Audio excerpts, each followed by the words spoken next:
Hello and welcome back to AnimeScale, where we are back again with another versus video. This time we're going to be comparing the new Team 7 to all the members of the AKATSUKI. For anime-only viewers, to avoid spoilers, click off the video and, come back later. There is a lot to go over, so now let's just get started. We're starting off the list with Team 7 at the start of the series against Karin. At the start, both Boruto and Sarada are clearly some of the most talented kids the Leaf has ever had, with Boruto capable of using two different chakra natures, and Sarada with not only the Sharingan, but also with an incredible chakra control, similar to the one of her mother after the 3-year time skip. However, that said, they are just kids with zero actual combat experience. Karin isn't exactly strong, but she is at least experienced and an actual ninja. She may struggle, but she's definitely stronger than Boruto and Sarada. Mitsuki, however, is another story. From the very beginning of the series, we see him fighting Jonin-level shinobi like it's no big deal. At this point, Mitsuki is way stronger than both Boruto and Sarada, and I think he'd win against Karin. Up next, we have Team 7 during their trip to the Land of Waves. Team 7 squared off against some of the new 7 ninja swordsmen. Now, this new generation of the ninja swordsmen are clearly not as strong as the ones seen in Shippuden, but they're still no joke. Boruto and Mitsuki both held their own against Oshigaki Shizuma, a ninja from the same clan of Kisami with enough chakra reserves to wield the Samihada. Sarada, on the other hand, managed to beat Kurisuki, who was quite good at lightning release. Now, as I said, these filler characters are not as strong as the original ninja swordsman, but I'll go as far to say that Team 7 combined might be able to overpower Juzo. Juzo himself isn't exactly the strongest member of the AKATSUKI, which is why he didn't survive until Shippuden. Now, I'm not saying it would be an easy fight, but considering what they accomplished in this arc, I'll give the win to Team 7. Black Zetsu is interesting because combat is pretty much the last thing he's good at. He can use wood style like he did against Naruto and Chijuro. Still, this showing was, well, it was pretty bad. Now, he is just smart enough that he could end up tricking Sarada or Boruto, who are still at the Chunin level here, but Mitsuki with his Sage Mode is a completely different story. Even though Mitsuki didn't go all out in his fight against Shino, he'd still be way too strong for Black Zetsu to deal with, giving him the easy win here. Idan. Well, do we even need to talk about Idan? Sage Mode Mitsuki would blitz him and find a spot to bury him, just like Shikamaru did. So let's move on.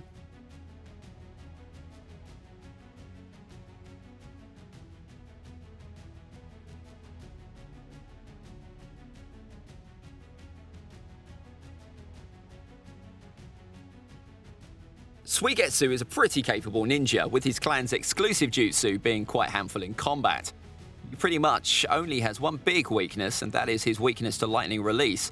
Unfortunately, everyone in Team 7 can use lightning release by the time of the Chunin exams, so things might not be looking great for him.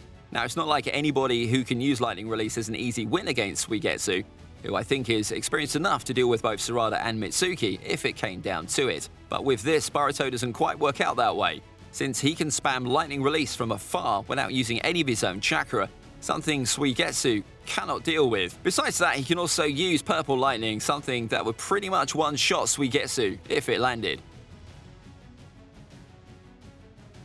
Moving on to Mitsuki's disappearance arc, where Team 7 took on some pretty tough enemies. With the help of Chocho, Boruto and Sarada fought and beat Kaku, someone so crazy he could use 3 different chakra natures and even dust release.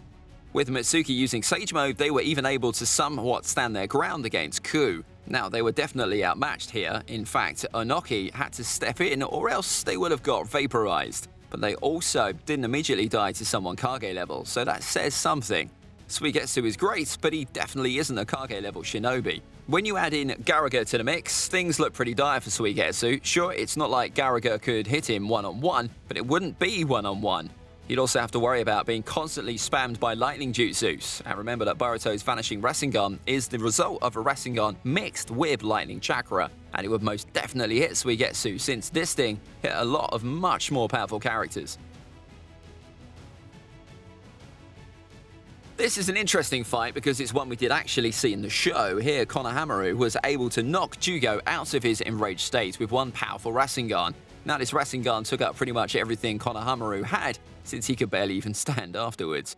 And while Jugo did lose his transformation, he was at least in better shape when he went back to normal, so it might be a draw. Still, Konohamaru did have enough firepower to beat a fully transformed Jugo, so I give him the slight edge here. We're going to be looking at Team 7 during their rematch against Deeper. Boruto and Sarada are both a lot stronger after their training with Kakashi and Sasuke. Boruto now knows both the Wind-style Rasengan and the Compressed Rasengan, while Sarada managed to unlock the second Tomo during this fight against the outer member. Deeper is stupidly durable, capable of turning his body into carbon, allowing him to shrug off everything from lightning release to chakra-enhanced punches to even normal Rasengans. Still, he fell to a Senjutsu-enhanced compressed Rasengan that had Boruto, Sarada, and of course Mitsuki's chakra behind it, and needless to say that if Deidara gets hit by this thing, it would be game over. Besides that, pretty much all of Deidara's techniques have one weakness, lightning release, which, as we've talked about, is the one chakra nature all of Team 7 can use. There's also the fact that Sarada has the Sharingan, the one thing that always gives Deidara an existential crisis every time he sees it, since it can see through his techniques. I don't think this fight is even fair to Deidara. Sasori wouldn't do much better since he couldn't even tank regular punches from Sakura, let alone something like a Senjutsu compressed Rasengan. Sasori does have deadly poison that could be an immediate win, except, well, he's fighting against Mitsuki, who has already shown that he can not only counter deadly poison, but also develop and share antibodies for his teammates too. Sasori still is no joke, to be clear, with his many puppets he'd make this fight close. Still, if he loses to Sakura and Chio, I doubt he'll have a better time against Team 7, especially if Mitsuki is using Sage Mode. Now this is going to be a Konan without prep time. With prep time, I doubt there's anything Team 7 can do against 6 billion paper bombs all going up at once. Still, in a straight up fight though, I think Team 7 would have the edge here too. After Deeper, all of Team 7 is way stronger, to the point where Boruto beats Ao, a powerful ninja made stronger with ninja tools. Boruto can even sort of use the karma to protect himself in life or death situations, so he could hold out for a while.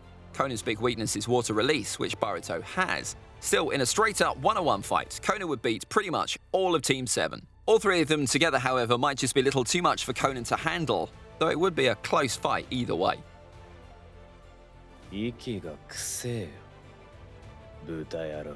Now, Kawaki versus Konan. Kawaki, unlike Boruto, is very good at using his karma, pretty much making him immune to all ninjutsu. Konan does have a massive mobility advantage since she can fly, but it really only takes one blast like the one that killed Garo to kill Konan too. Meanwhile, Konan just, well, she can't really do anything but stall until she makes the one mistake that gets her killed. Kakuzu versus Kawaki would be a longer fight, but it probably wouldn't go any differently. 90% of Kakuzu's arsenal is based on ninjutsu techniques that would all get absorbed by Kawaki, and the remaining 10% is taijutsu, which is something that Kawaki doesn't lack either, since he can literally weaponize his body. The only hope Kakuzu has is to spam Kawaki with all of his masks, hoping that he makes a mistake. Kawaki is, however, really fast, and all Kawaki has to do is wear his masks down one by one until Kakuzu is helpless. Kakuzu did somehow survive against Hashirama, but I doubt Kawaki would be so kind.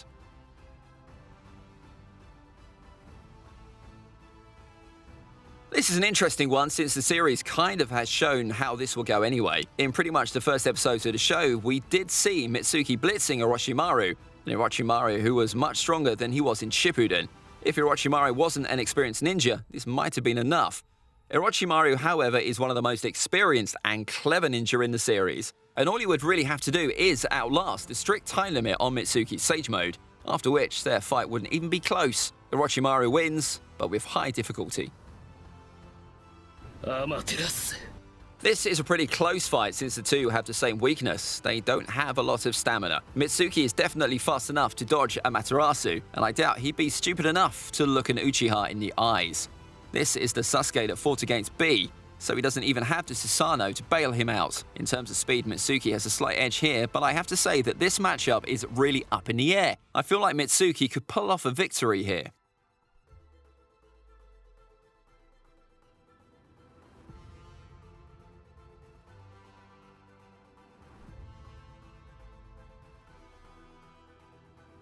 This is Team 7 in their fight against Burrow, and they're stupidly strong. Kisami can't use any of his water jutsu since, well, both Boruto and Kawaki can absorb them easily. 3 of them also just happen to use a lightning release, one of Kisami's biggest weaknesses. Then of course we have the fact that Kawaki can use tail beast bomb level blasts, all of which would be a pretty big threat to Kisami. Kisami does have the ability to use Samehada to potentially knock someone out fast, but Team 7 are really fast on their feet, and they quickly pick up on everything Samehada can do. Honestly, it just isn't fair when you can absorb jutsu, is it? Now this is a little interesting because Itachi is a Genjutsu master, something Boruto and Kawaki can't absorb. Even if Team 7 easily absorbed everything else, Itachi with his brains would eventually manage to trap them all in a Genjutsu before sealing them with the Totsuka blade. So this would be a pretty easy win. That is, until Momoshiki would take over Boruto to save his vessel. Itachi's amazing, but he definitely isn't on the level of an AKATSUKI, so he will end up losing no matter what he does.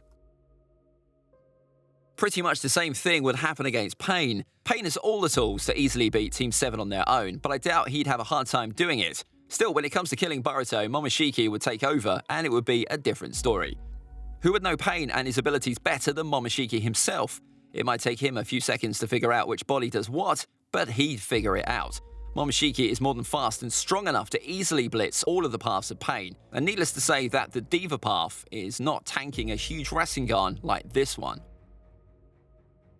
Obito wouldn't exactly have a great time against Borushiki either. Now, Obito is probably fast enough to just Kamui away from a fight against Borushiki forever, hiding away in the Kamui dimension, but that isn't really fun, is it? Sure, he can delay his death with Izanagi, and then what? Obito just doesn't have the strength to hurt Borushiki.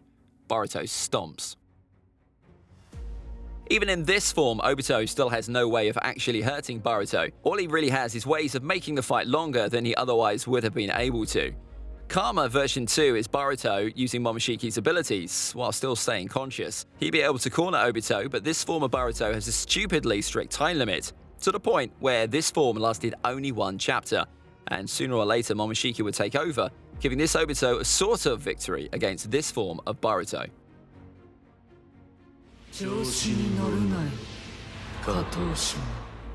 In his fight against Kawaki, this Borushiki was much closer to his former strength. He was able to use 82% of his former power, and was able to spam ridiculous jutsus like the Odama Rasengan or the new Rasendan. He's so absurdly fast and strong, he's able to keep up with and dodge plenty of Kawashiki's attacks. Remember that we are talking about the same moves that were giving adult Naruto and Sasuke trouble when they fought Jigen and Ishiki. Just, well, with the kind of names I'm throwing around, it should be pretty obvious that this Obito has no chance against Borushiki at all. Even Ibiju would pretty much get one-punched one after the other, just like they did by Madara's Limbo clones, except much, much worse. This Borushiki is so fast, Obito probably wouldn't even be able to run with Kamui before getting one-shotted.